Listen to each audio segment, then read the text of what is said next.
Hello friends, welcome back to the new video. In this video guys, we are going to talk about how to add fingerprint lock in our vivo phone. Guys, you want to add your fingerprint, so guys you can add. And guys, now let's see how to add fingerprint in our vivo phone. In this video guys, I will show you guys how to add fingerprint.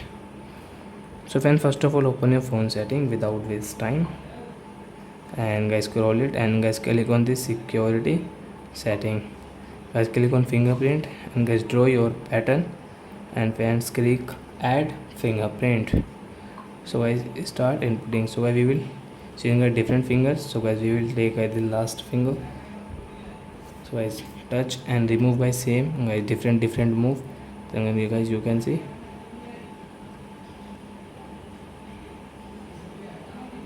So as you can see done. So guys click on done. So as you can see guys we have two fingerprint. And guys now let's see. So as you can see guys new finger, and guys you can open from your phone this finger. So I hope friends we have understood how to add fingerprint lock in our vivo phone. So that's it guys, thanks for watching my video. Now we will meet on next video with new topic. Before going guys, please go and like my video, subscribe my channel. Bye bye friends.